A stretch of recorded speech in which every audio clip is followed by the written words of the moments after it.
Alpha Lima Whiskey 301 Santo Domingo coming. Un Boeing 757 transportant 189 voyageurs disparaît des radars. 301. On retrouve rapidement l'épave de l'avion dans la mer. Malheureusement, on ne compte aucun survivant pour apporter les faits. Cette tragédie est le premier accident majeur d'un Boeing 757. Les débris de l'avion ne fournissent pas d'indices aux enquêteurs. Seule la boîte noire pourra dévoiler ce qui s'est passé. Et le contenu de l'enregistrement est déconcertant. 301 Santo Domingo coming, please. My airspeed indicator's not working. What's happening? La défaillance d'un seul instrument de bord aurait-elle pu causer l'écrasement d'un des avions les plus sophistiqués de l'industrie?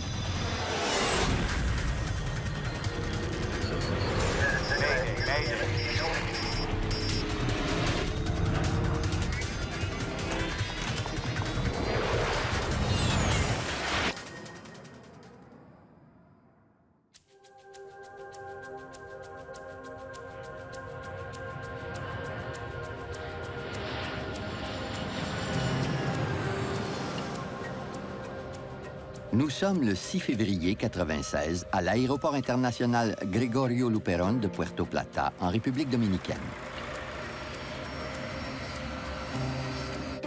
Cette petite île des Caraïbes est très fréquentée durant l'hiver. Un groupe de touristes allemands a pris du retard car l'appareil censé les ramener à Francfort connaît des problèmes mécaniques. La compagnie aérienne décide alors de louer un avion pour effectuer le vol de retour. L'aéronef de remplacement appartient à l'affréteur Bergen Air. C'est un 757 stationné sur le tarmac depuis 3 semaines. Plusieurs heures seront nécessaires pour remettre l'avion en état de vol et pour faire embarquer les divers membres de l'équipage turc. À 22h15, le 757 et la plupart des membres d'équipage sont à la porte d'embarquement. Après 4 longues heures d'attente, les premiers passagers montent enfin à bord du nouvel avion. Et le vol à destination de Francfort durera 9 heures.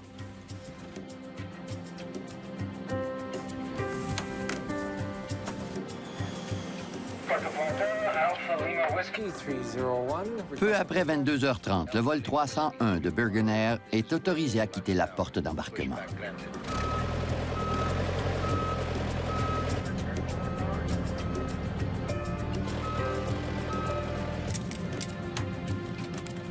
Quelques instants plus tard, le 757 roule vers la piste de décollage. Cabin crew, take your seats, ready for takeoff. Cabin announcement is completed. Le copilote Aykut Gürgin n'est pas familier avec le 757. Il compte à son actif moins de 75 heures de vol, tout effectué au cours des 3 derniers mois. Thank you. Ready for takeoff. C'est tout le contraire pour le commandant Ahmet Erdem, un des pilotes les plus expérimentés de Bergen Air. Il a passé des milliers d'heures aux commandes d'un 757. Alpha Lima Whiskey 301, ready for takeoff. 301, cleared for takeoff, runway 08. Cleared for takeoff, runway 08, 301. Thank you. A good flight. Good flight. Good flight. Cette nuit-là, Molish Evrenesoglu joue le rôle du pilote de relève. Tout comme son collègue Gergin, il a moins de 3 mois d'expérience de vol à bord d'un 757.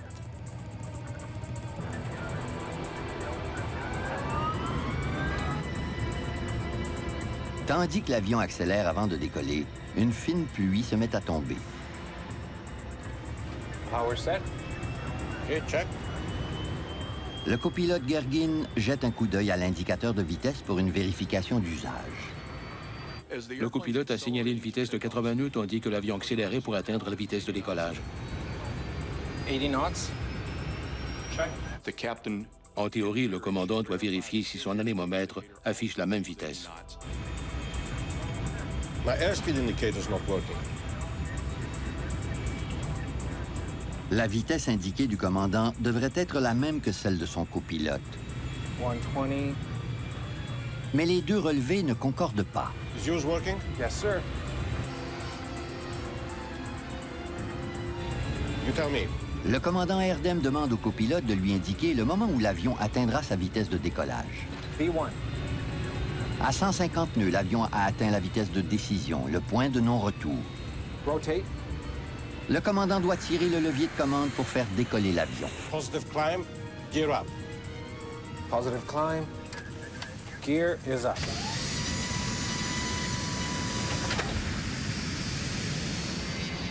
Le 757 de Birgenair décolle à 23h42. Quelques instants plus tard, l'indicateur de vitesse du commandant Erdem donne enfin signe de vie. Center autopilot on, please. Center autopilot. As command. Thank you. Au bout d'1 minute et demie de vol, le pilote automatique prend la relève.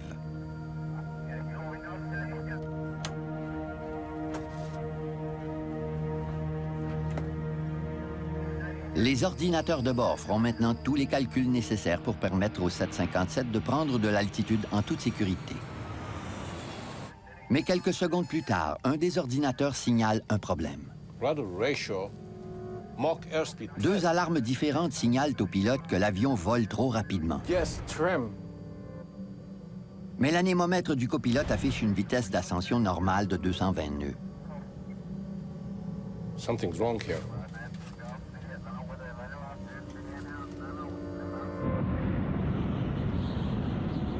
Ignorant les problèmes du 757, le contrôleur aérien demande au vol 301 de maintenir son ascension.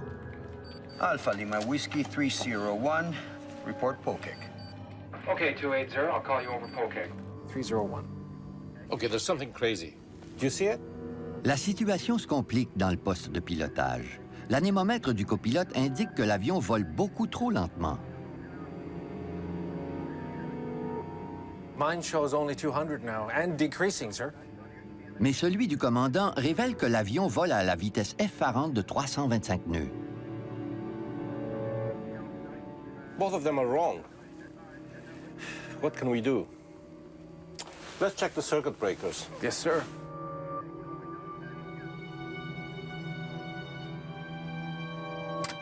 Aussitôt l'alarme éteinte, une deuxième alerte encore plus bruyante se déclenche. L'avertissement de survitesse informe les pilotes qu'ils voleront bientôt à 350 nœuds, la vitesse maximale de vol d'un 757 à cette altitude. Okay, it's no matter. Let's pull the airspeed. Let's see. La réinitialisation des disjoncteurs coupe l'alarme, mais le problème n'est toujours pas réglé. L'indicateur de vitesse du commandant indique que l'avion vole encore beaucoup trop rapidement. Now it's 350, yes? Troublé par ces indications contraires, le commandant Erdem suit les instructions de l'appareil. Il diminue sa Let's vitesse. take that like this. Les résultats sont catastrophiques. Les avertissements contradictoires du 757 jettent l'équipage technique dans le désarroi. Ébranlé, il s'efforce de trouver une solution.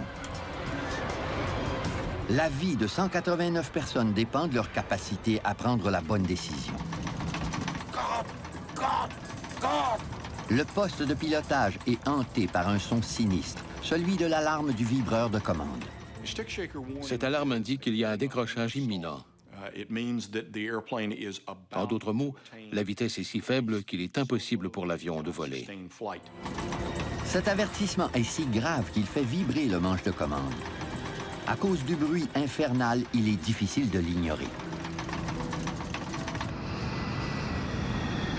Les vibrations et l'inclinaison brutale de l'avion compliquent encore la tâche des pilotes.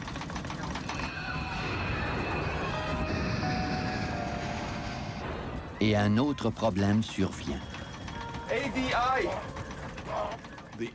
L'indicateur directeur d'assiette comporte un cadran rond, dont la partie supérieure est bleue et l'autre brune.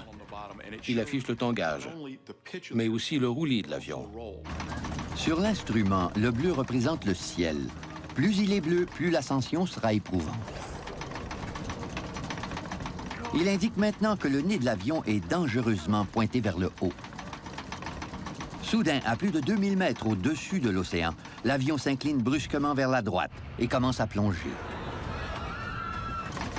Le commandant lutte désespérément pour faire remonter le 757. Nose down. Il lui reste très peu de temps pour maîtriser son avion de 100 tonnes et éviter un décrochage mortel. Les deux pilotes moins expérimentés offrent des suggestions. Thrust. AVI. Not climbing. What am I to do? You can level off. Our altitude's okay. Mais l'avion perd rapidement de l'altitude. Okay, 5,000 feet. Le commandant Erdem tente de piloter un avion qui est devenu pratiquement incontrôlable. Press levers, fast! Le copilote pousse à fond la manette des gaz, mais la situation ne s'améliore pas. L'appareil tombe en vrille vers l'océan. Sir, pull up. Oh, what's happening? Alpha Lima Whiskey 301 Santo Domingo, come in, please.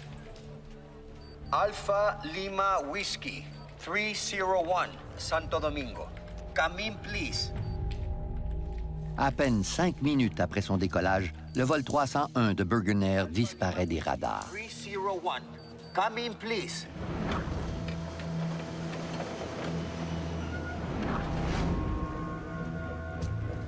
La marine dominicaine entame des recherches pour retrouver l'avion.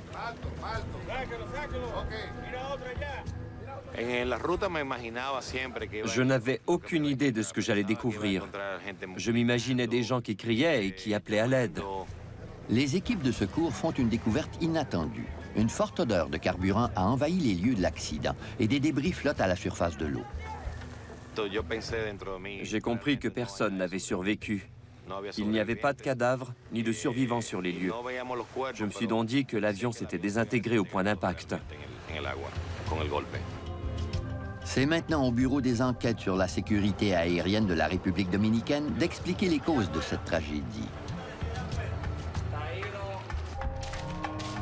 Le Conseil national de la sécurité des transports des États-Unis accepte de collaborer à l'enquête. Un enquêteur du NTSB se rend à Puerto Plata. On a réalisé qu'une coopération internationale était nécessaire pour éclaircir les causes de l'accident. Robert McIntosh collaborera également à l'enquête à partir des bureaux du NTSB de Washington. Cette tragédie représentait le premier accident majeur d'un Boeing 757. Il était donc urgent d'agir, car ce type d'aéronef allait joindre la flotte de nombreuses compagnies aériennes aux États-Unis et dans le reste du monde et effectuer un grand nombre de vols commerciaux. Les boîtes noires étaient absolument nécessaires pour connaître les causes de l'accident. Comme tous les avions de ligne, le Boeing 757 est équipé d'un enregistreur de conversation de poste de pilotage et d'un enregistreur de données qui enregistre une foule de détails techniques pendant le vol.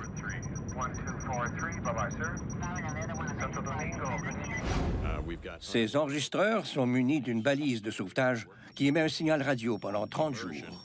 Mais après son accident, le 757 a coulé à une profondeur de plus de 2000 mètres. On devait retrouver les boîtes noires avant qu'elles n'émettent plus de signal radio et avant que le sel de mer ne les endommage. C'était une course contre la montre. Le NTSB recrute les services de la marine américaine qui dispose d'un véhicule submersible, le Curve. Ce type de véhicule se rend au fond de l'océan à l'aide d'une liaison ombilicale. C'est un submersible filoguidé qui se manœuvre à distance. Le Curve est un véhicule sous-marin téléguidé qui peut descendre à des profondeurs trop dangereuses pour l'être humain. Alors que le Curve est en route vers la République dominicaine, le major Souffron commence à examiner les éléments de preuve disponibles. Il espère en apprendre davantage sur les derniers instants du vol 301.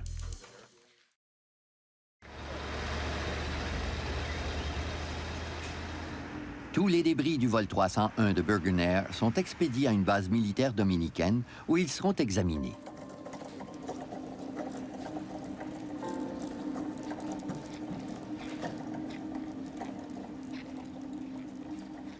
Les enquêteurs passent les décombres du 757 au peigne fin. Des fragments de cabine, des gilets de sauvetage et même des morceaux de train d'atterrissage ont été récupérés. Ils espèrent trouver les traces d'une explosion ou d'un incendie.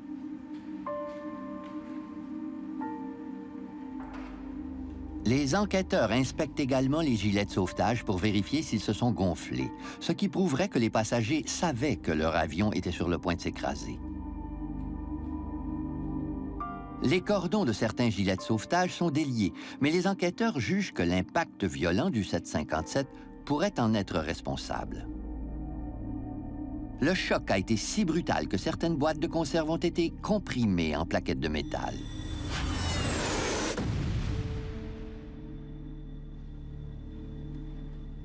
Les débris de l'épave indiquent aux enquêteurs que l'écrasement du vol 301 a été brusque et violent. Mais rien ne prouve qu'il y a eu une explosion à bord. Le major Souffron suggère que la mise en service du 757, effectuée à la dernière minute, aurait pu provoquer l'accident mortel. Manuel Souffron. Ah, hi. I'd like to see some records of the Bregener plane. Oh, they're right here. This is it. L'avion était resté à Puerto Plata pendant un certain temps. Et le fait qu'une compagnie aérienne ait laissé un appareil croupir là-bas nous a intrigués. Les enquêteurs découvrent que l'aéronef n'a pas été cloué au sol pour des réparations. Selon les registres d'entretien, le 757 semblait en bon état de fonctionnement. Pour rentabiliser les vols du 757, Burgener devait vendre suffisamment de billets. C'est la raison pour laquelle la compagnie aérienne a gardé avions et équipages en République dominicaine pendant 3 semaines. Les enquêteurs n'apprennent rien de nouveau en consultant les registres d'entretien.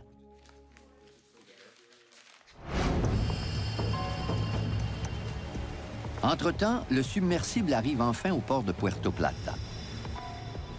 Le 28 février 1996, plus de 3 semaines après la catastrophe, l'engin descend dans les profondeurs de l'océan pour chercher les restes du vol 301.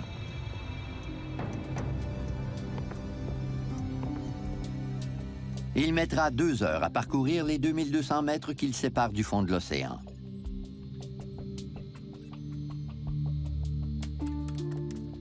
Arrivé à destination, le véhicule sous-marin renvoie des images de l'épave à la surface.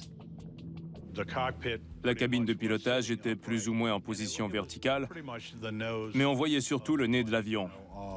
Il était d'ailleurs en très mauvais état. Les indices qui permettraient d'élucider le mystère entourant cette tragédie aérienne se cachent parmi les débris tordus de l'appareil. Les boîtes noires du 757 constituent la priorité des enquêteurs. Rapidement, des ultrasons émis par l'une des bouées acoustiques sont captés par le submersible. Les opérateurs dirigent le véhicule sous-marin vers les ultrasons. Ils devront voir les boîtes noires avant de les saisir à l'aide du bras robotique. La première boîte noire est retrouvée en l'espace de 90 minutes.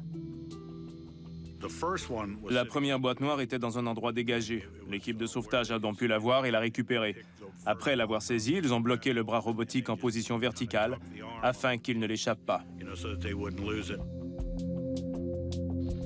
Malgré les ultrasons, 2 heures plus tard, les caméras n'ont toujours pas aperçu la deuxième boîte noire. Les opérateurs savaient qu'elle n'était pas très loin. Ils ont dirigé la caméra vers un amas de débris, mais elle ne leur envoyait aucune image pertinente. Ils ont donc décidé de soulever les décombres, ce qui leur a permis de retrouver la deuxième boîte noire.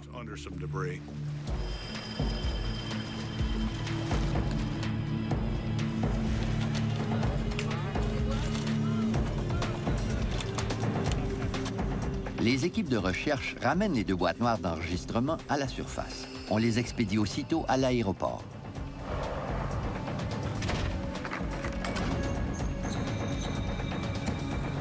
Quelques heures plus tard, les boîtes noires arrivent au laboratoire du NTSB à Washington. Les techniciens retirent des boîtes les données inestimables qu'elles contiennent. Et les enquêteurs espèrent que ces informations leur permettront de connaître les circonstances de cette catastrophe.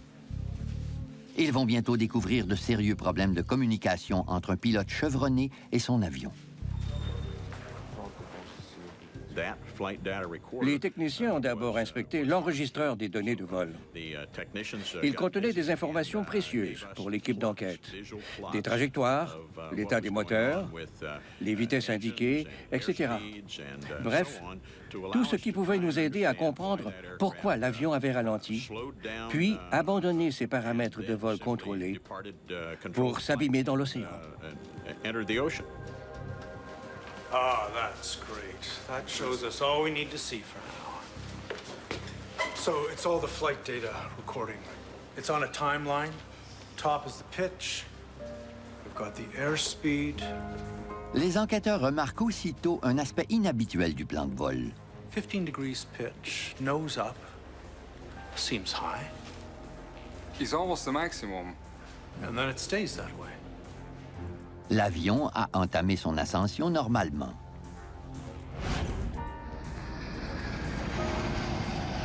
Central pilot on, please. Les enquêteurs remarquent que peu après l'enclenchement du pilote automatique, le nez de l'avion s'est élevé. Ils découvrent également que la vitesse de l'appareil était anormalement élevée. 350 knots. It can't be right. Oh, there's definitely something wonky about the airspeed numbers. Ces informations nous ont indiqué qu'il fallait se concentrer sur l'enregistreur de conversation de poste de pilotage pour en savoir plus. Can you cue that up and play it? Les enquêteurs commencent à mettre les pièces du casse-tête en place. 80 knots? My airspeed indicator's not working. Ils apprennent que le commandant avait remarqué la défaillance de son indicateur de vitesse. Cue's working? Yes, sir. You tell me. V1. Rotate. Mais le commandant décide tout de même de poursuivre le décollage. L'enregistrement révèle qu'une fois en vol, les pilotes sont rapidement accablés par une succession d'alarmes. Les enquêteurs réalisent que ces informations contradictoires ont complètement dérouté l'équipage. Mine shows only 200 now and decreasing, sir. Both of them are wrong. What can we do? Les enquêteurs ignorent pourquoi l'indicateur de vitesse du commandant ne fonctionnait pas. Mais ils réalisent qu'au moment où l'avion a commencé à grimper, l'anémomètre s'est remis en état de marche. Okay, it's no matter. Let's pull the airspeed. Let's see.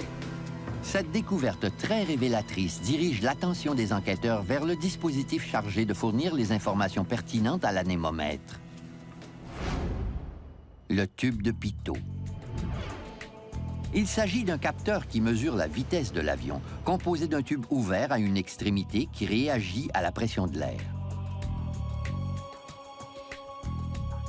Lorsque l'avion se déplace, l'air pénétrant dans le tube augmente la pression qui fait bouger l'aiguille de l'indicateur de vitesse. My airspeed indicator's not working. Si le tube de pitot est obstrué, les informations qu'il envoie à l'indicateur de vitesse peuvent être erronées. Ce type de défectuosité a déjà provoqué de terribles accidents. En 1982, peu après le décollage, un Boeing 737 s'est écrasé à Washington. La glace avait bouché ces tubes de pitot.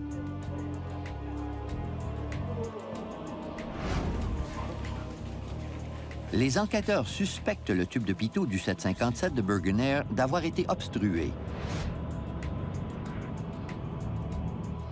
Ils savent que la glace n'est pas en cause, car le vol 301 quittait les Caraïbes.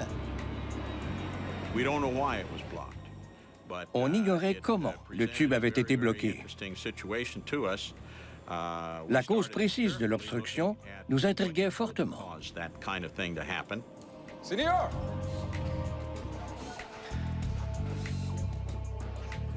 Le major Souffron a échafaudé une théorie. Il questionne de nouveau le mécanicien du 757. Señor Sufron. We are done with this, thank you. I'd like to ask you some more questions. L'enquêteur dominicain croit que durant la maintenance, le mécanicien a pu laisser du ruban adhésif sur les tubes de pitot. Une telle négligence aurait pu causer la catastrophe aérienne. Was there maybe a piece of tape was left on accidentally? No, sir. They didn't have to be taped. We never did anything with the pitos. Did you put the pitot covers back on them when the maintenance was finished? It didn't have any covers with it. We didn't take any off, and we didn't put any on.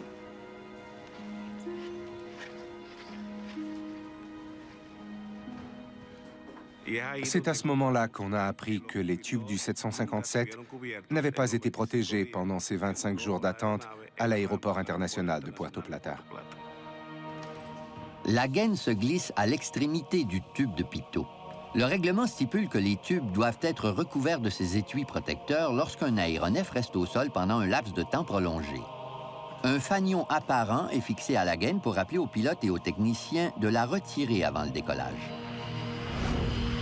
Les tubes de pitot du 757 de Burgenair n'avaient pas été protégés et s'étaient vraisemblablement obstrués durant sa longue attente.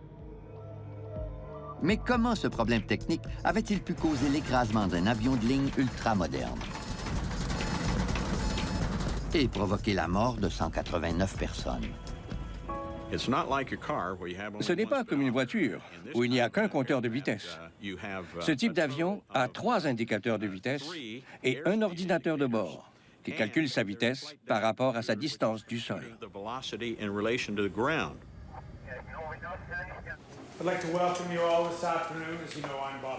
À partir des informations des boîtes noires, le NTSB prépare une reconstitution des événements du décollage au dernier moment du vol 301.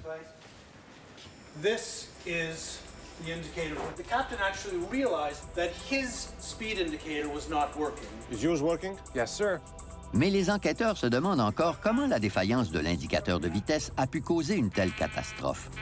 He realized it at a time when he could have aborted, he could have turned back, but he chose to continue. Les enquêteurs analysent les faits et gestes du commandant et découvrent qu'il a laissé une légère erreur s'aggraver et le conduire à sa perte. Rotate. Positive climb, gear up. Quelques instants après le décollage, l'indicateur de vitesse du commandant semble s'être remis en marche. Mais les enquêteurs ont plutôt l'impression que l'instrument a réagi à la nouvelle altitude. Tandis que le 757 gagne de l'altitude, l'air emprisonné dans le tube de pitot prend de l'expansion et crée une accumulation de pression. Cet effet provoque le mouvement de l'aiguille de l'anémomètre. Les capteurs interprètent cette pression comme étant le résultat de la vitesse et non de l'altitude.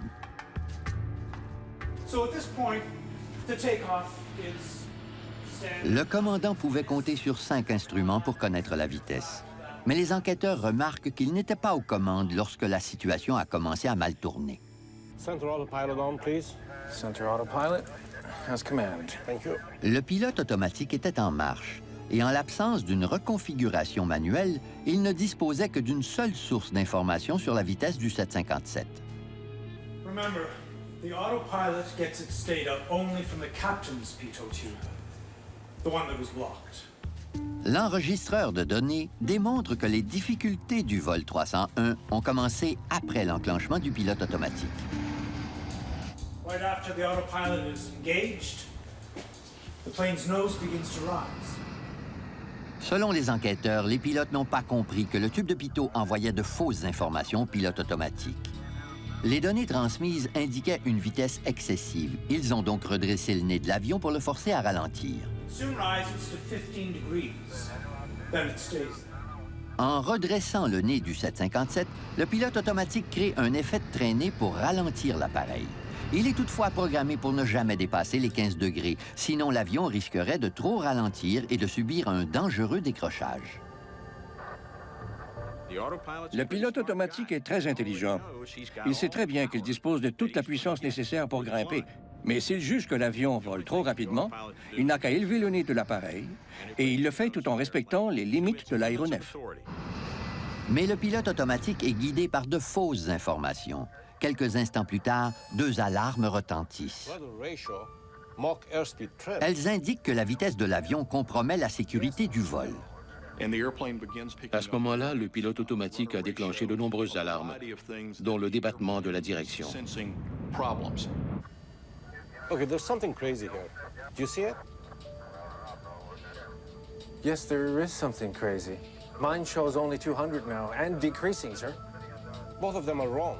Les enquêteurs constatent que le commandant Erdem avait malheureusement jugé que les deux indicateurs de vitesse étaient défaillants. En fait, l'anémomètre du copilote fonctionnait normalement. L'avion volait beaucoup trop lentement. What can we do? Captain Erdem no longer knows which instruments to trust. Let's check the circuit breakers. Quand les voyants avertisseurs se sont allumés, ils ont décidé de faire sauter certains disjoncteurs. C'était une décision assez bizarre. Cette manœuvre coupe simplement l'alarme. Mais l'aiguille a continué sa course sur le cadran, jusqu'à ce que l'alarme de survitesse soit activée.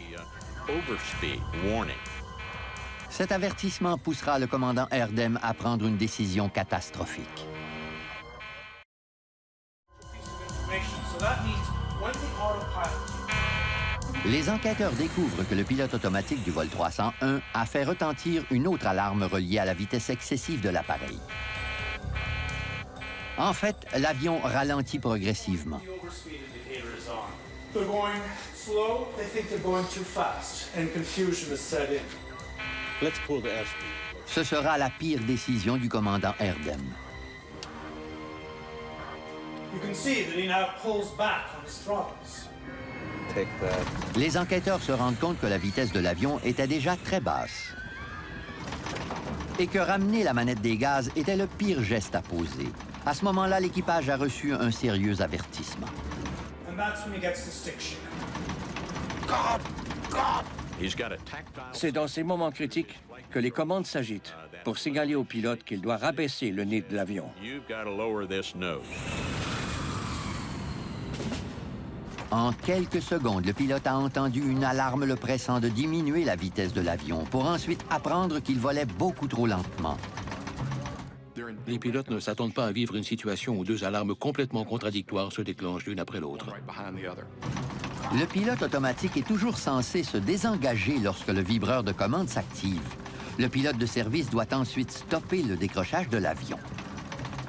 Quand le pilote automatique arrive à la limite de ses capacités, il se désengage instantanément. Au moment où le pilote automatique se désengage, le commandant Erdem, fort ébranlé, se retrouve soudainement aux commandes. If you watch the plane at the top of the screen, Les enregistrements mènent à une étonnante découverte. Le commandant n'a pas remarqué que son avion s'apprêtait à subir un décrochage, mais le pilote de relève, lui, l'a constaté. Le pilote de relève est intervenu plusieurs fois en criant « ADI », c'est-à-dire l'horizon directeur de vol. Autrement dit, il suggérait au commandant de repositionner le nez de l'appareil à 10 degrés. Lorsque le troisième pilote crie ADI, il essaie d'attirer l'attention du commandant sur le roulis et le tangage de l'avion, qui deviennent dangereux. Le pilote de relève a tenté de faire comprendre au commandant Erdem que le nez de l'appareil pointait trop vers le ciel. Les enquêteurs constatent que le copilote a essayé de transmettre le même message.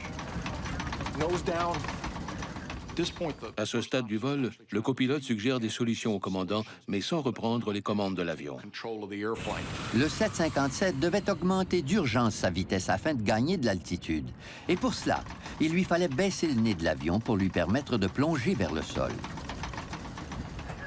Le fait que le copilote n'ait pas utilisé son manche de commande intrigue les enquêteurs. Il aurait pu en faire usage pour abaisser le nez de l'appareil et peut-être éviter la catastrophe. Mais il ne l'a pas fait. Son collègue et lui ont plutôt décidé de suggérer des solutions au pilote chevronné, mais qui semblaient dépassés par les événements. But climbing, what am I to do? You can level off. Our altitude's okay. Le commandant a ignoré de précieuses recommandations qui auraient pu épargner des vies humaines. Le vol 301 de Bergen Air opposait un jeune copilote à l'un des commandants les plus chevronnés de la ligne aérienne. Dans certaines cultures, il est inconcevable de braver l'autorité d'un supérieur. Le copilote a tenté d'aider et de conseiller le commandant de bord sans reprendre les commandes de l'avion. Dans d'autres cultures ou d'autres compagnies aériennes, le copilote serait automatiquement intervenu pour sauver l'appareil. Je crois que le respect de la hiérarchie qui régnait dans ce poste de pilotage était si fort qu'il a probablement mené le vol 301 au désastre. Selon l'enregistreur de données de vol, plutôt que d'abaisser le nez de l'appareil, le commandant a tenté d'augmenter la vitesse du 757. At this point, the crew goes to full power. Thrust levers, thrust! L'angle de plongée du 757 coupait l'alimentation d'air des moteurs. Il n'a jamais pu atteindre sa pleine puissance. Puis le moteur gauche a flanché. Son moteur droit à pleine puissance, l'avion de passagers vire sur l'aile gauche. Pour le vol 301, ça a été un décrochage classique. L'avion pique du nez et se couche sur une aile. Il est alors en très grand danger.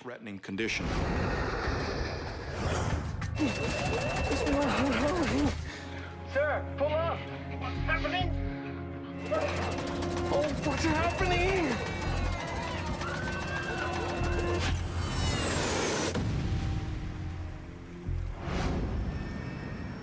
Les enquêteurs connaissent maintenant les causes de l'accident du vol 301. Mais ils ne comprennent toujours pas pourquoi les pilotes n'ont pas avorté le décollage. 80 knots. My airspeed indicator's not working.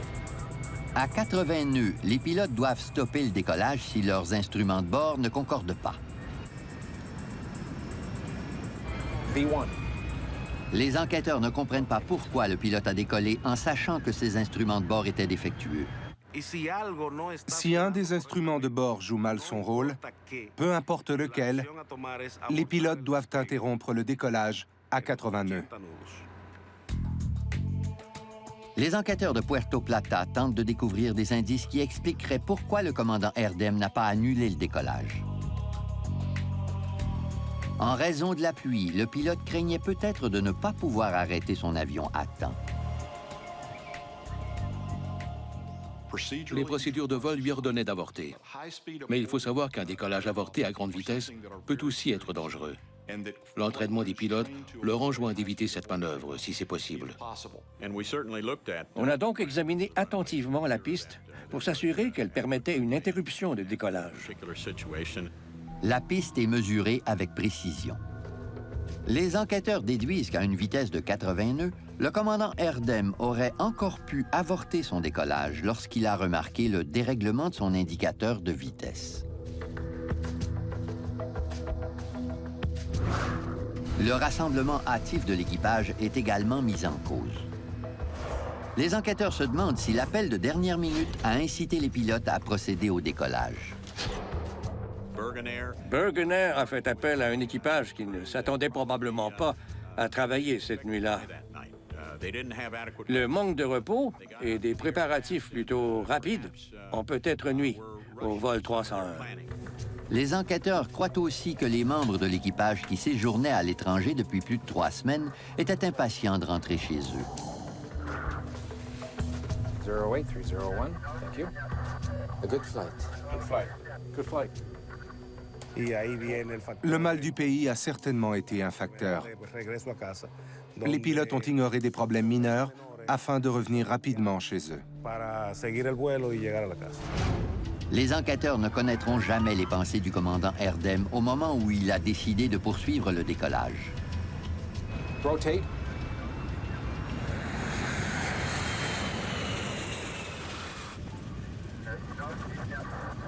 Après son décollage, les tubes de pitot obstrués du 757 ont poussé son pilote à commettre une série d'erreurs critiques. Mais comment les tubes se sont-ils bloqués? Les enquêteurs découvriront bientôt que la mort de 189 personnes a été provoquée par une chose de la taille d'un trombone.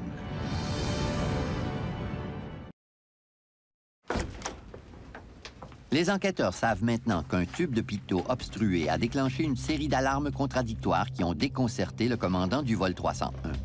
Ils veulent maintenant savoir comment différents pilotes réagiraient au déclenchement de ces mêmes alarmes. On s'est servi d'un simulateur de vol pour recréer les conditions de vol de la nuit du 6 février 1996. Gentlemen, stand by. Le simulateur a démontré aux enquêteurs qu'une alarme de survitesse suivie de l'activation du vibreur de manche confond même les pilotes les plus chevronnés. Les alarmes contradictoires se sont avérées potentiellement dangereuses.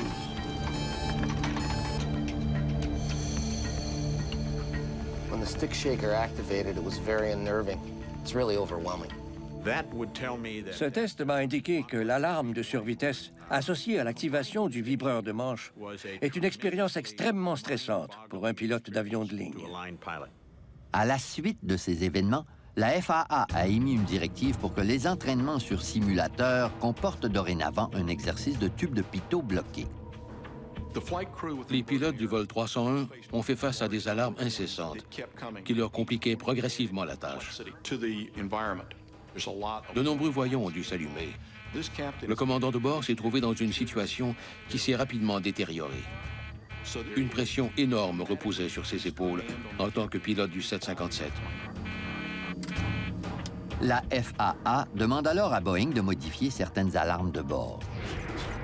Ces modifications comprennent notamment l'ajout de nouvelles alarmes indiquant aux deux pilotes que leurs instruments ne concordent pas, ainsi que la possibilité de faire taire des alarmes irritantes. Finalement, Boeing modifie ses avions afin que les pilotes puissent rapidement repérer le tube de pitot utilisé par le pilote automatique pour obtenir ses relevés de vitesse indiqués.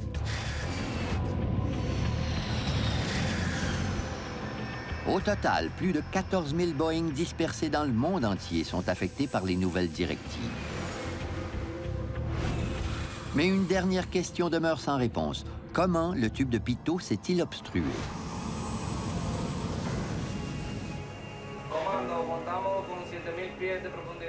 Les enquêteurs font des recherches approfondies pour récupérer les précieux tubes du vol 301 de Bergen Air. Mais sans succès. À l'aéroport de Puerto Plata, les enquêteurs n'ont pas à chercher très loin pour découvrir un suspect potentiel. Il ne s'agit ni de glace ni de poussière. La faune de Puerto Plata est abondante. Des oiseaux, des abeilles, des guêpes et de nombreux autres insectes y construisent leur nid. L'un de ces insectes est bien connu des pilotes qui se rendent fréquemment en République dominicaine. C'est la guêpe maçonneuse. Les entomologistes révèlent aux enquêteurs une incroyable corrélation entre ce type de guêpe et le tube de pitot. Lorsqu'une guêpe maçonneuse cherche un endroit pour construire son nid, elle favorise les lieux de forme plus ou moins tubulaire.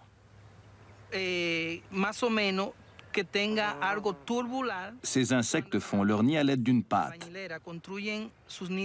qui se condense et se durcit une fois séchée. Les guêpes maçonneuses bâtissent leur nid n'importe où, souvent dans les fissures des fondations ou dans les tubes de pitot.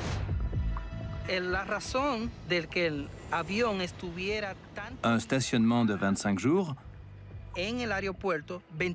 leur donnerait bien assez de temps pour construire un nid dans un tube de pitot.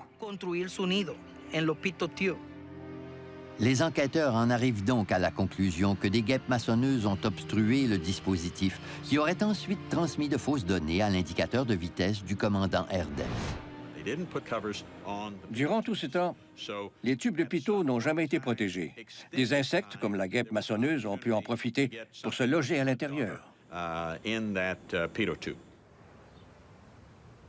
Les enquêteurs ont finalement obtenu leur réponse. Le 6 février 1996, un minuscule insecte a provoqué une série d'erreurs qui ont fini par causer l'écrasement d'un avion de passagers et transformer le design de l'avion de ligne le plus apprécié de la planète.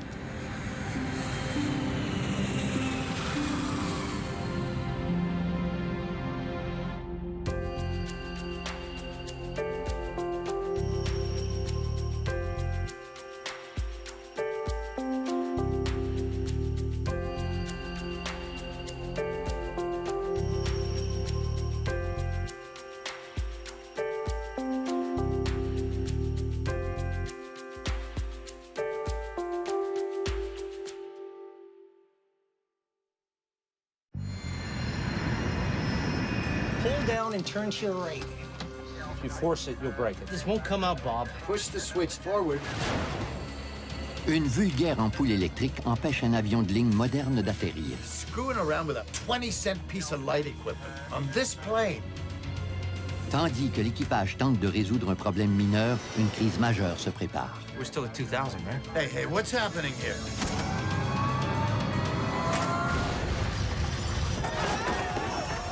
L'avion s'écrase dans un marécage isolé. Et les survivants affrontent bientôt un nouveau danger. Le marécage s'est imbibé de carburant.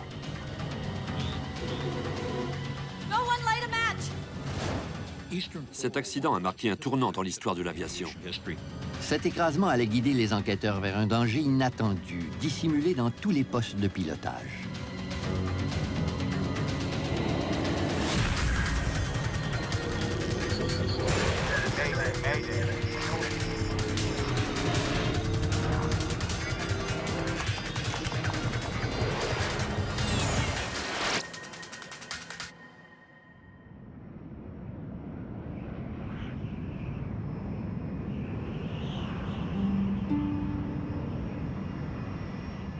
Nous sommes le 29 décembre 1972, au début du règne des gros porteurs. Ce Lockheed L-1011 TriStar volant vers la Floride est l'avion de passagers le plus perfectionné au monde. Le commandant de bord du vol 401 d'Eastern Airlines est Bob Loft. Il est au service de la ligne aérienne depuis plus de 30 ans. Son copilote Albert Stockstill et l'officier en second Donald Repo complètent l'équipage de vol. L'avion a laissé le froid glacial de New York derrière lui. Il amorce maintenant sa descente vers Miami. Welcome to Miami. The temperature's in the low 70s, and it's a beautiful night out there tonight. Go ahead and throw them out.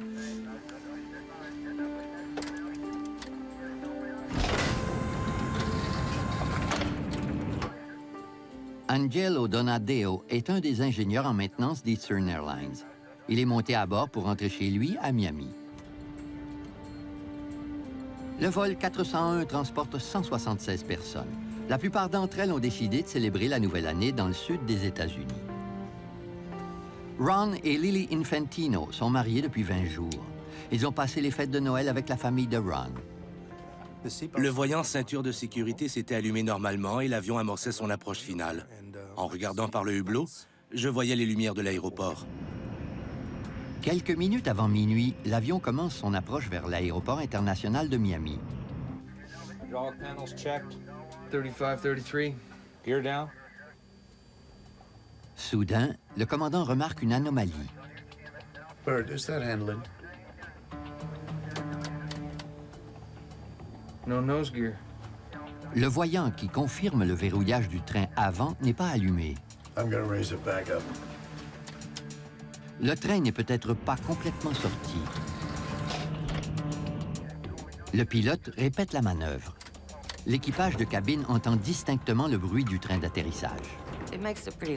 On entend un grincement assez bruyant lorsque les pilotes sortent le train d'atterrissage. Il est facilement reconnaissable. Ils l'ont sorti plusieurs fois, mais nous n'étions pas inquiets. Ce genre de manœuvre n'est pas rare. Nous nous sommes regardés en pensant, bon, on va encore prendre du retard.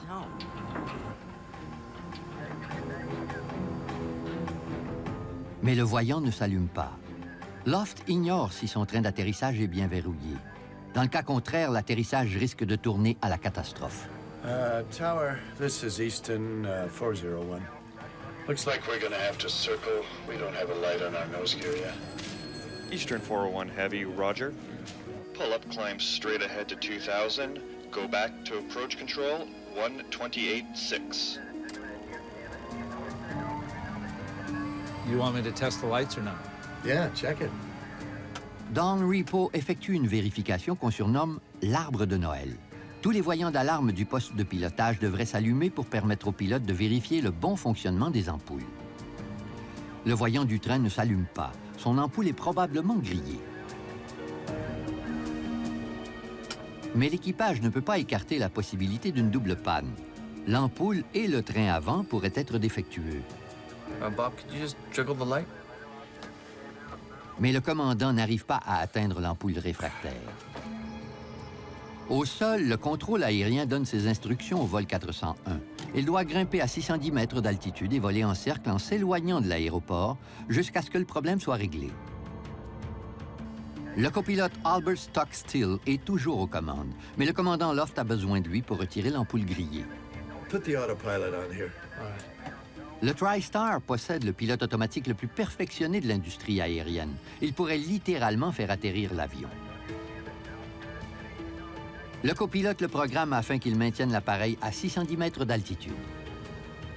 Now, see if you can get that light out.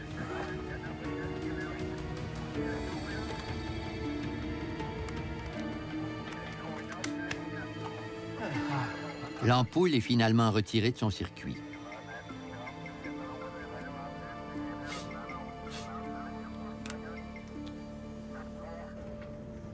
Richard Pragluski est ingénieur en aéronautique. Comme il emprunte ce vol régulièrement, il se rend compte que l'avion éprouve des difficultés techniques. L'avion se dirigeait vers les Everglades. Je savais qu'il ne s'agissait pas d'un simple délai, sinon il se serait contenté de faire des passages autour de l'aéroport.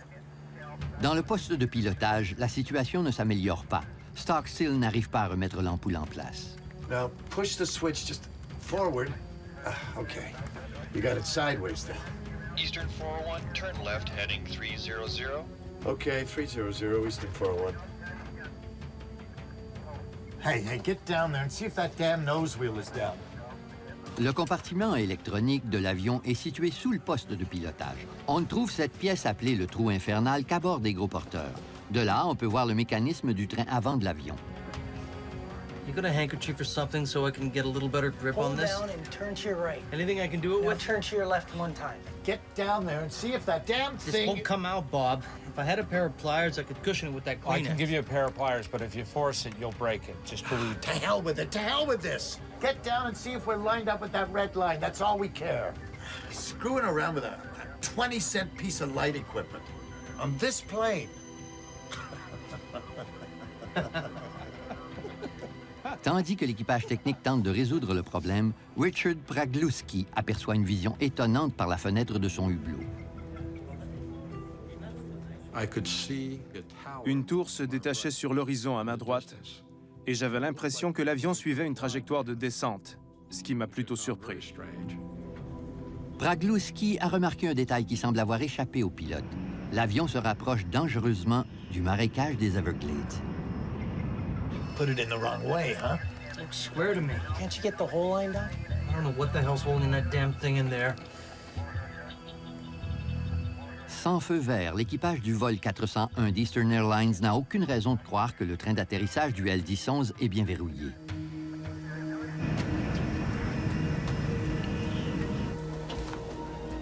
Le mécanicien de bord, Don Repo, s'est glissé dans le ventre de l'avion.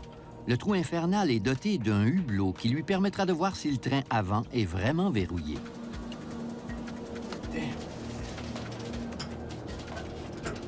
I don't see it down there. Huh? I don't see it. It's not lined up. I can't see it.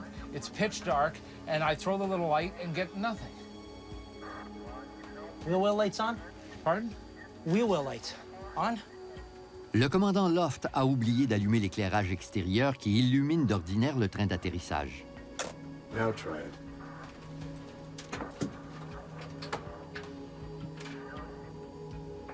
American 737, turn right into 010, intercept 48. À l'aéroport de Miami, le contrôleur Charlie Johnson vient de guider un autre gros porteur en difficulté. National 607 has landed without incident. Fire trucks were deployed, but they weren't used. Il remarque que le vol 410 d'Eastern Airlines semble avoir rapidement perdu plus de 300 mètres d'altitude. Mais il n'en fait pas grand cas, car les balayages radars de la tour de contrôle peuvent transmettre plusieurs images erronées d'affilée. Eastern 401, how are things coming along out there? Okay, we'd like to turn around and come back in. Le commandant Loft est persuadé qu'il obtiendra la confirmation de verrouillage de train et il veut revenir à l'aéroport. Eastern 401, turn left, heading 180.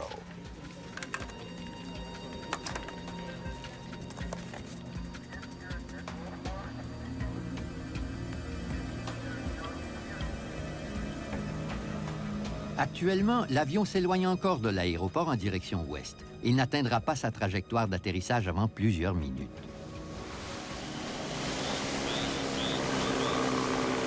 Au cœur des Everglades, Robert Markey chasse la grenouille avec un ami. Le vol 401 d'Eastern Airlines survole bruyamment leur position. J'ai vu ces lumières qui traversaient le ciel. Il faisait tellement noir qu'il n'y avait pas de ligne d'horizon à l'ouest. Mais on pouvait quand même deviner son altitude. Soudain, les pilotes remarquent un fait alarmant. We did something to the altitude? What? We're still at 2,000, right? Hey, what's happening here?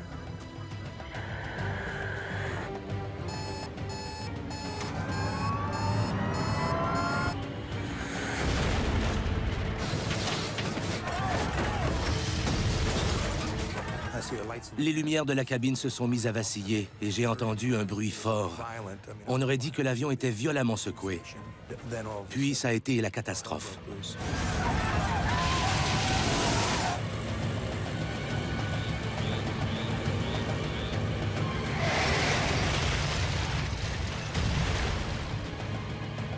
Dans la tour de contrôle, le radar indique maintenant que le TriStar vole au-dessus de la mer, comme s'il effleurait les vagues.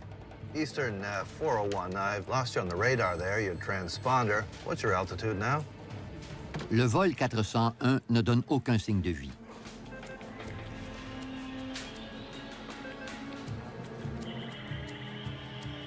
Dans les ténèbres d'un marécage isolé, les survivants de l'écrasement sont plongés dans un véritable cauchemar.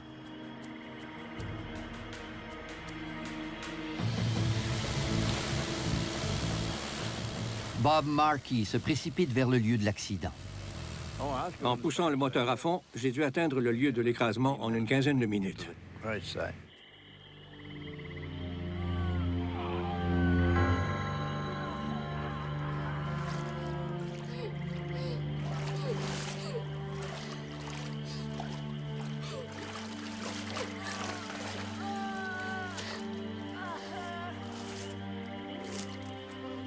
Par chance, Richard Pragluski a survécu.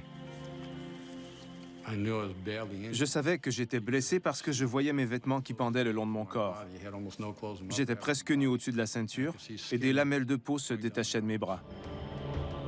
Ron Infantino s'est évanoui au cours de l'impact. Il reprend connaissance dans le marécage. J'ai été projeté assez loin. Quand je me suis éveillé, j'étais complètement isolé. Lily. Lily. Et il est gravement blessé. Sa jeune femme Lily était assise à côté de lui, mais il ne la voit nulle part.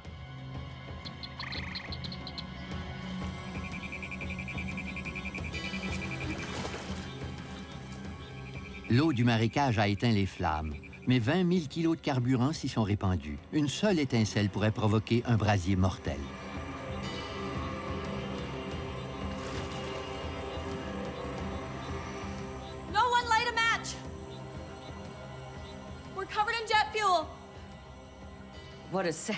Ça aurait été trop bête de survivre à l'écrasement, puis d'exploser en flammes parce qu'un idiot avait grillé une allumette.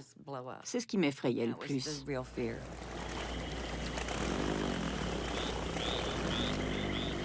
Pressé de secourir les survivants, Bob Markey saute dans le marécage.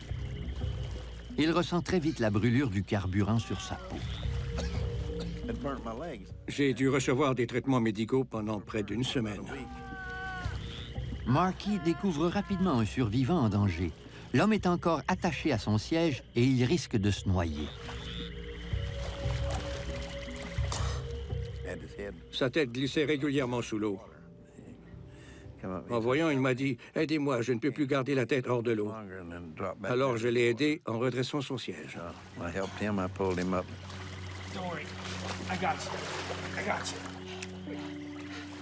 Bob Markey sauve des douzaines de survivants de la noyade.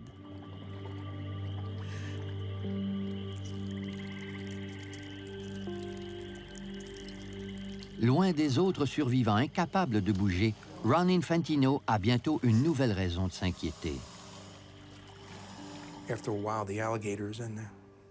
Au bout d'un certain temps, J'ai entendu les alligators et les serpents remuer dans les herbes aquatiques. Je savais que si un alligator ou un serpent venait près de moi, je n'aurais aucune chance de me défendre. Quelques minutes après l'accident, les hélicoptères de la garde côtière se mettent à la recherche de l'épave. Mais dans la nuit noire, ils n'arrivent pas à la trouver. De nombreux voyageurs s'accrochent à la vie, mais s'ils ne sont pas très vite secourus, ils mourront.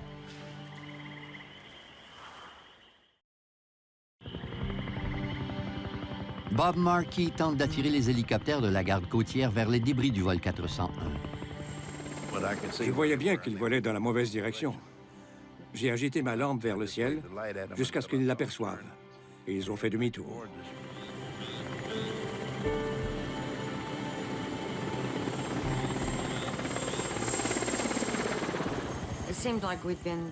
J'avais l'impression d'être dans le marécage depuis un bon moment quand j'ai enfin entendu un hélicoptère. C'était un son merveilleux puisqu'il signifiait qu'on nous avait trouvés.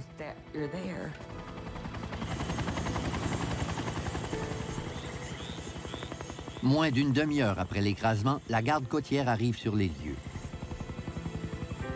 Mais le site d'atterrissage le plus proche est à 100 mètres de distance. Bob Markey se précipite à la rencontre des sauveteurs pour leur faire traverser le marécage. Son premier passager est le secouriste Don Schneck. Je suis monté à bord de l'hydroglisseur. Il m'a demandé où étaient les autres secouristes et j'ai répondu « Il n'y a que moi. Allons-y. »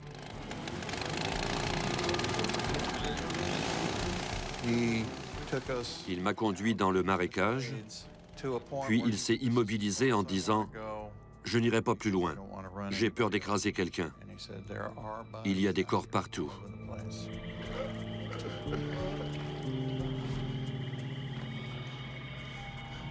Don Schneck se met à la recherche des survivants. Je me suis approché d'un gros objet que j'avais vu de loin et j'ai compris qu'il s'agissait du nez de l'avion. Schneck est étonné de découvrir que le commandant Bob Loft a survécu à l'écrasement.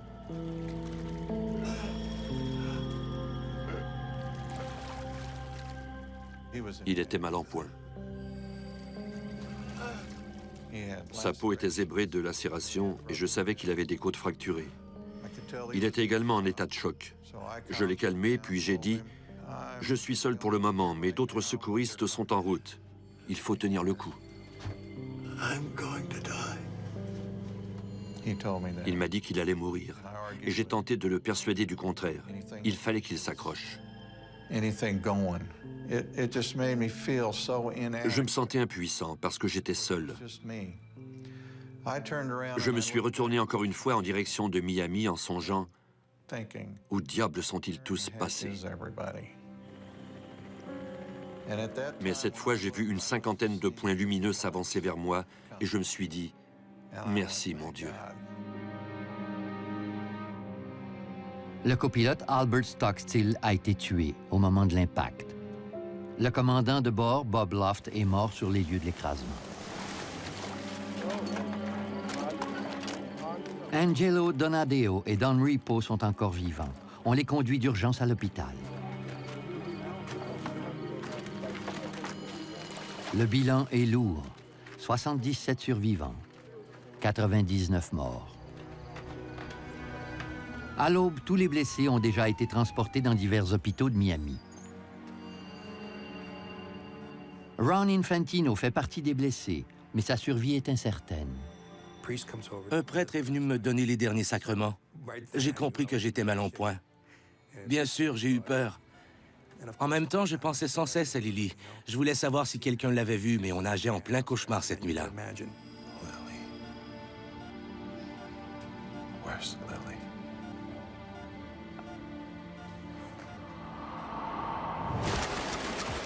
La nouvelle de l'accident fait le tour du monde. C'est la première fois qu'un gros porteur s'écrase, et la tragédie du vol 401 a causé le plus grand nombre de morts dans l'histoire de l'aviation commerciale à ce jour. Dès le début, les enquêteurs du Conseil national de la sécurité des transports, le NTSB, ressentent une immense pression populaire. C'était un vrai casse-tête, parce qu'il s'agissait de l'avion de ligne le plus récent, le plus perfectionné, et que l'appareil était en parfait état de marche. Le NTSB savait que l'enquête risquait d'être longue et qu'elle soulèverait de nombreux problèmes à différents niveaux. Malgré tout, le lieu de l'écrasement fournit un indice crucial aux enquêteurs. La position des débris leur apprend que lorsque l'avion a heurté le marécage, son nez était redressé, comme s'il se préparait à se poser sur une piste d'atterrissage. Il est évident que sa descente a été lente et progressive. Les enquêteurs du NTSB documentent les derniers réglages de nombreux instruments de bord et découvrent que le pilote automatique était programmé pour maintenir l'avion à une altitude de 610 mètres. Pourquoi ne l'a-t-il pas fait? L'expert en maintenance Angelo Donadeo est interrogé. Tout ce qu'il peut dire, c'est que l'équipage technique tentait de réparer une ampoule grillée juste avant l'accident. En quelques jours, on retrouve les deux boîtes noires du L-10-11. Les enquêteurs espèrent qu'elles les aideront à éclaircir le mystère. Mais avant qu'ils puissent analyser leurs données, le mécanicien de bord Don Repo meurt à l'hôpital. De son côté, Ron Infantino reçoit une terrible nouvelle. Le corps de sa jeune femme a été retrouvé sous une aile de l'avion.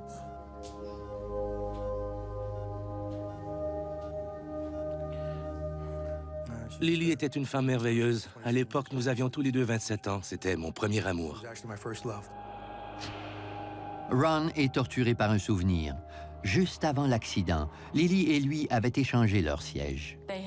Ils avaient échangé leur siège sans raison particulière au cours du vol au retour des toilettes de Lily. Puis elle s'est noyée dans le marécage et Ron a survécu. Le marécage a sauvé certains voyageurs, mais il en a condamné bien d'autres. C'est ce qui a sauvé la plupart de nos vies.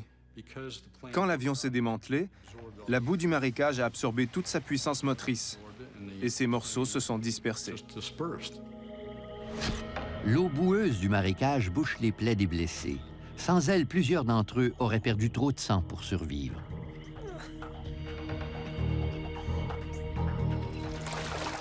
Mais un nouveau danger menace la survie des passagers. Leurs plaies sont infectées, contaminées par un organisme mortel qui vit dans la boue noire des Everglades. Cet organisme provoque une infection qu'on appelle la gangrène gazeuse. Elle peut tuer un humain en 2 jours à peine. La gangrène gazeuse peut uniquement être anéantie dans une enceinte à oxygène hyperbare, c'est-à-dire un caisson pressurisé dans lequel on introduit un fort pourcentage d'oxygène. L'oxygène pénètre dans les plaies et détruit les bactéries. 8 des survivants souffrent de gangrène gazeuse. Et on doit trouver des enceintes hyperbares pour chacun d'entre eux. La seule autre option est l'amputation du membre infecté. Le bras de Ron Infantino est gravement atteint. Un médecin est venu me voir et il m'a dit « C'est bien la gangrène gazeuse. Soit on ampute votre bras immédiatement, soit on vous colle dans un caisson à oxygène hyperbare. » Malheureusement, on n'en a qu'un à l'hôpital Mercy et il est déjà occupé. Si les médecins ne lui trouvent pas un autre caisson à oxygène hyperbare, Ron Infantino perdra son bras. Tandis que les médecins luttent pour sauver le bras de Ron Infantino, les enquêteurs examinent les débris du L-10-11 TriStar. Ils vérifient ses commandes de vol, ses moteurs et ses instruments de bord, de même que ses systèmes électriques et hydrauliques. L'avion était presque neuf et il était en parfait état. L'écrasement n'avait pu être causé par une défaillance mécanique. Certaines pièces de l'avion sont en si bon état que le NTSB les rend à Eastern Airlines afin que la société les installe dans d'autres appareils de sa flotte.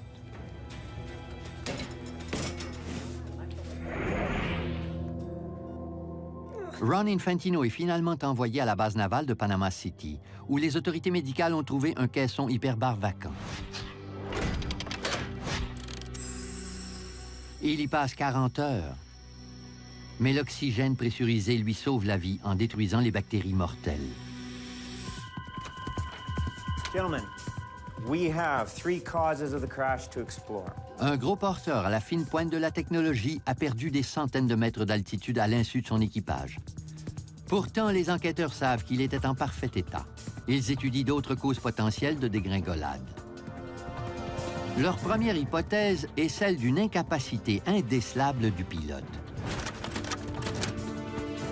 L'autopsie du commandant Bob Loft dévoile un fait macabre. Une importante tumeur non diagnostiquée se développait dans le cerveau du pilote. Et la pression de la masse cancéreuse gênait sa vision.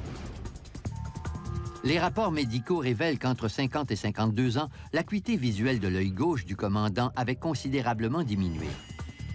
Les médecins croient que sa vision périphérique était affectée et que la tumeur aurait même pu causer des taches aveugles. Tandis que l'ampoule grillée monopolisait son attention, il n'a peut-être pas vu les chiffres inquiétants de son altimètre.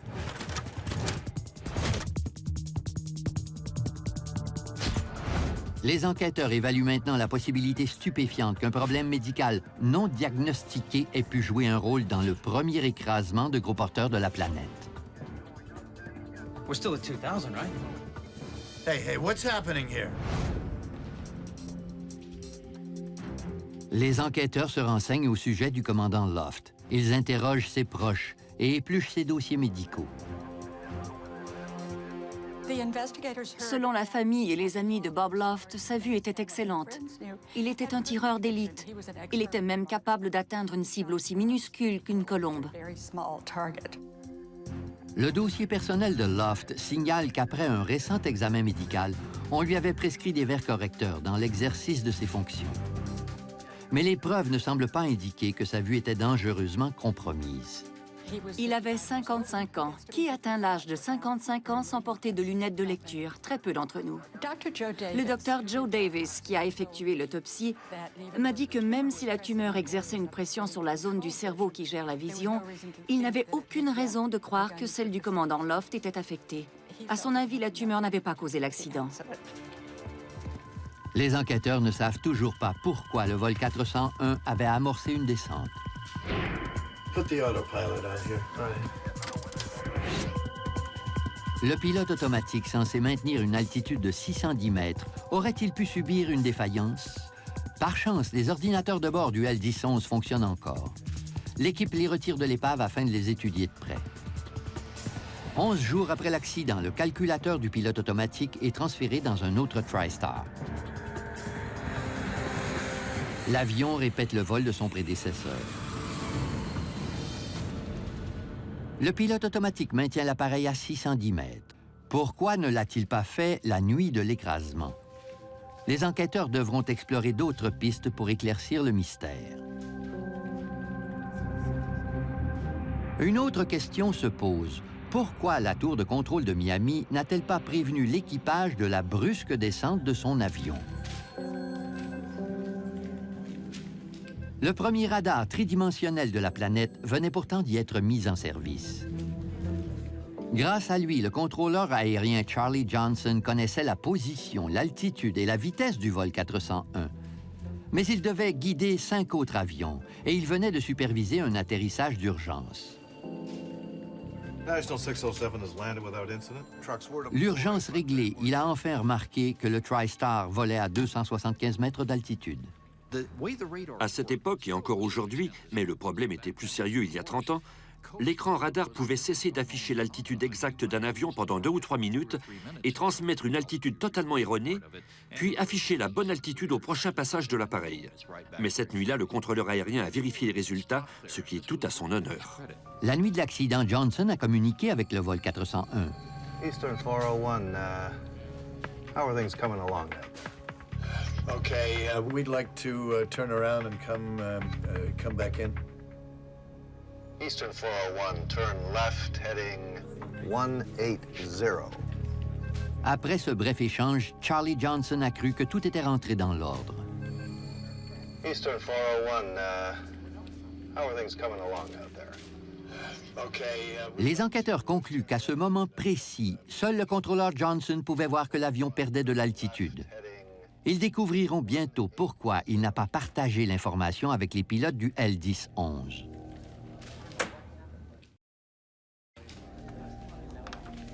Les enquêteurs se demandent pourquoi la tour de contrôle n'a pas prévenu l'équipage technique du vol 401 que son avion perdait de l'altitude. Ils se tournent vers la FAA et apprennent qu'à l'époque, cela ne faisait pas partie des tâches d'un contrôleur aérien. À l'époque de l'écrasement, la FAA demandait aux contrôleurs d'approche de surveiller la distance qui séparait les appareils en vol. Elle ne leur demandait pas de maintenir leur altitude par rapport au sol. Les enquêteurs veulent maintenant savoir pourquoi les circuits d'alarme de l'avion n'ont pas prévenu le pilote du danger imminent. Le L-10-11 était équipé d'un signal d'alerte qui devait retentir s'il atteignait une altitude de 76 mètres au-dessus ou en dessous de l'altitude programmée par le pilote. Mais en écoutant l'enregistrement, on entend très bien l'alerte se déclencher au moment où l'avion atteint une altitude inférieure à 533 mètres. Did you hear that? How did they miss it? Ils étudient la transcription des conversations de postes de pilotage dans l'espoir de comprendre ce qui s'est passé. Put it in the wrong way, huh? Swear to me. Puis les enquêteurs remarquent que juste avant le déclenchement de l'alerte de basse altitude, les deux pilotes étaient préoccupés par le problème de l'ampoule grillée du train avant.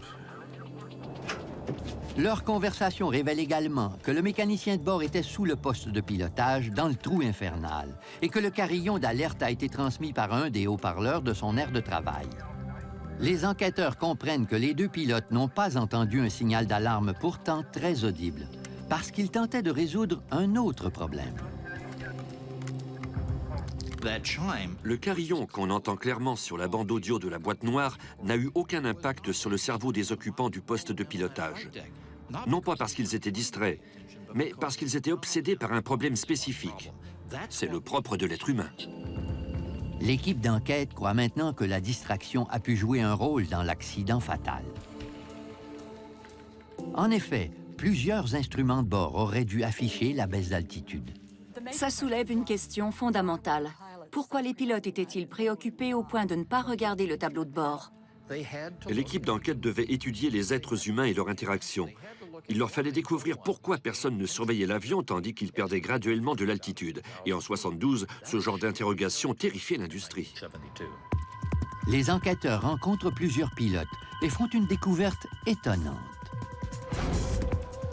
Les pilotes admettent qu'ils faisaient totalement confiance aux nouveaux pilotes automatiques installés à bord de leur avion.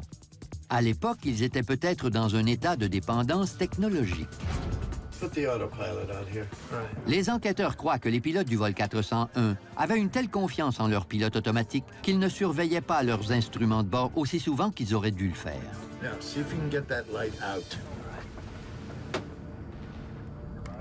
Après avoir engagé le pilote automatique, aucun des pilotes ne s'est soucié de diriger l'avion.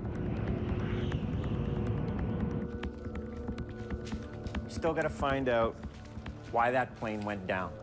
Une pièce essentielle du casse-tête échappe encore aux enquêteurs. Si le pilote automatique fonctionnait normalement, pourquoi l'avion a-t-il plongé dans le marécage? La conversation démontre que la perte d'altitude du L-10-11 n'était pas délibérée. We're still at 2000, right? Hey, what's happening here? Que s'était-il passé? Le NTSB obtient une réponse déconcertante à cette question durant une audience publique tenue à Miami 2 mois après l'écrasement. Avant l'audience, Daniel Gellert, un pilote d'Eastern Airlines, écrit au président du NTSB lui offrant de témoigner en son nom. En volant à bord d'un L-10-11 TriStar, il avait remarqué quelques anomalies. Durant l'audience, Gellert déclare qu'au cours d'un vol récent, il avait échappé une carte sur le sol par inadvertance. En se penchant pour la récupérer, il a effleuré le manche de commande et il a remarqué les effets de son faux mouvement sur le pilote automatique. L'élément qui maîtrise l'altitude s'est désengagé instantanément. Le NTSB apprend ensuite que Gellert n'est pas le seul pilote à avoir vécu une telle expérience. En fait, 17 jours après l'accident mortel, Eastern Airlines avait affiché une note sur le babillard de la société et l'avait postée à tous les pilotes de TriStar. Le bulletin d'information les prévenait de prendre garde à ne pas heurter le volant de commande.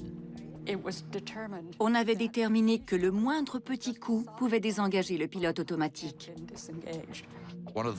Le mano-contact est un des éléments inclus dans les avions de ligne moderne. Si l'un des pilotes doit rapidement reprendre le contrôle de l'appareil, il n'est pas obligé de se pencher et d'ajuster le panneau de commande. Il lui suffit d'attraper le manche pour désengager le pilote automatique. L'enregistrement de données de vol indique le moment précis où le L-10-11 s'est mis à perdre de l'altitude. Il était exactement 11h37 minutes et 8 secondes. En étudiant la transcription de l'enregistreur de conversation, les enquêteurs sauront ce qui s'est passé à ce moment précis. Hey, get down there and see if that damn nose wheel is down. Selon les enquêteurs, en se retournant pour parler au mécanicien de bord, le commandant Loft a dû heurter son volant de commande en appliquant une pression suffisante pour désengager l'élément du pilote automatique qui contrôlait l'altitude de l'avion. À l'insu de tout l'équipage, un simple coup de coude sur le volant de commande a provoqué la descente progressive du L-10-11. Et par une nuit sans lune, aucun repère visuel n'a aidé les pilotes à se rendre compte du changement d'altitude. Le NTSB tire une désolante conclusion. La tragédie a été causée par une erreur de pilotage. L'équipage était distrait et il a manipulé inadéquatement les systèmes automatiques perfectionnés du TriStar, en partie à cause d'une formation inadéquate. Cet accident a marqué un tournant dans la sécurité de l'aviation commerciale. On s'en est rendu compte 10 ou 15 ans plus tard, en réalisant à quel point il avait concentré notre attention sur les habitudes courantes dans les postes de pilotage. À l'époque, elles n'étaient pas seulement fautives, elles étaient carrément dangereuses. Les enquêteurs font une dernière découverte. En démontant le voyant du train avant, ils se rendent compte que l'ampoule était effectivement grillée. Go ahead and throw them out. Le train d'atterrissage du vol 401 était bien verrouillé. L'avion aurait pu atterrir sans problème. Il y avait un seul élément défectueux à bord cette nuit-là, une ampoule électrique de 12 $. L'héritage du vol 401 ne sera pas entièrement révélé avant plusieurs années. L'écrasement finira par influencer l'entraînement des pilotes et les méthodes d'enquête des experts. Entre-temps, la tragédie du vol 401 d'Eastern Airlines prendra une tournure inattendue.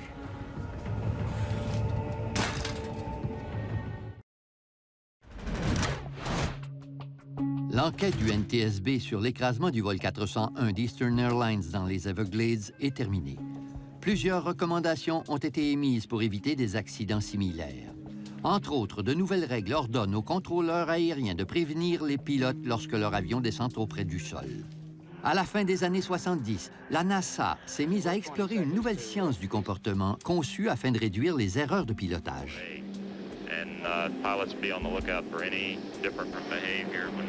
Il s'agit du CRM, ou gestion de ressources en équipe.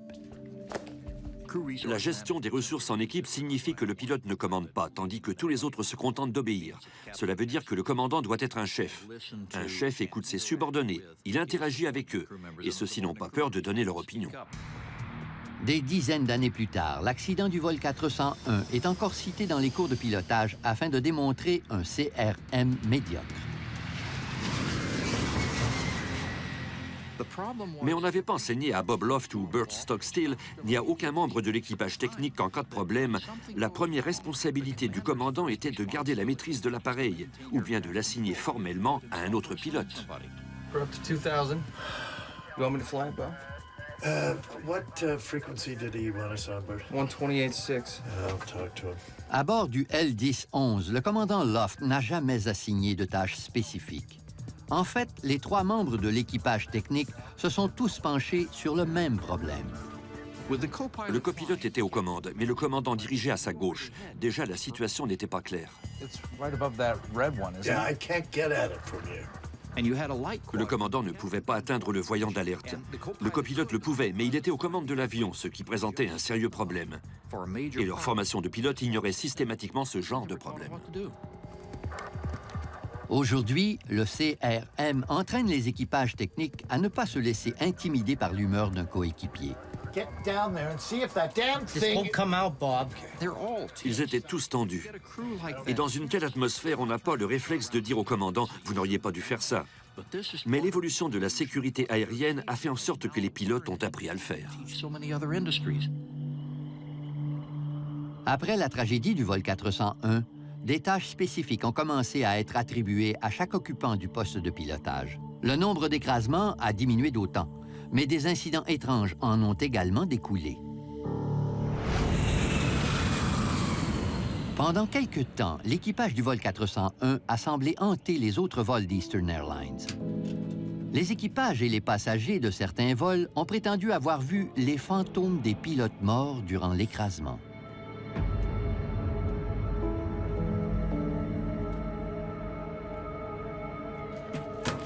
Plusieurs des apparitions auraient été vues à bord d'avions qui avaient reçu des pièces provenant du TriStar détruit. Et ces histoires de fantômes se propagent rapidement. Un livre entièrement consacré à ces apparitions suggère que les fantômes voulaient protéger les voyageurs d'une nouvelle catastrophe. Les dirigeants d'Eastern Airlines ont réagi aux histoires de fantômes en levant les yeux au ciel, du moins en public. Mais entre eux, ils étaient moins braves. Les apparitions sont si nombreuses que la ligne aérienne finit par retirer les éléments récupérés dans l'appareil accidenté de tous ses autres avions. Aucun des survivants n'a oublié la nuit d'horreur qu'ils ont tous vécue dans les Everglades. Après, je n'arrivais plus à faire confiance aux pilotes. Vous savez, je n'ai pas pris l'avion depuis 10 ans. Mais quand je volais encore, je m'arrangeais pour rencontrer les pilotes avant le décollage, pour leur demander de bien surveiller l'altitude et le tableau de bord. Je ne voulais surtout pas revivre cette expérience.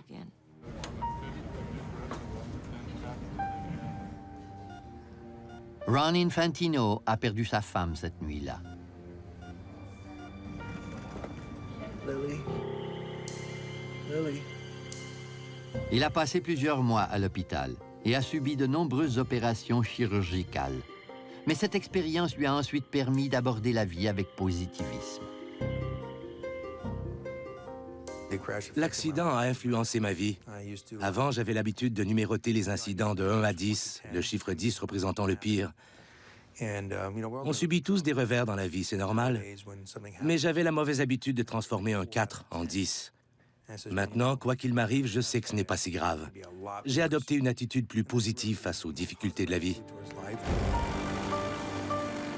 35 ans plus tard, de nombreux survivants ont revisité le marécage pour reconnaître les efforts héroïques de Bob Markey. We're here today to recognize and to say thank you. Parmi les rescapés, beaucoup ont survécu parce que Robert Markey était là, à bord de son hydroglisseur. Il les a vus en train de se noyer et il a décidé de sauver tous ceux qui étaient à sa portée.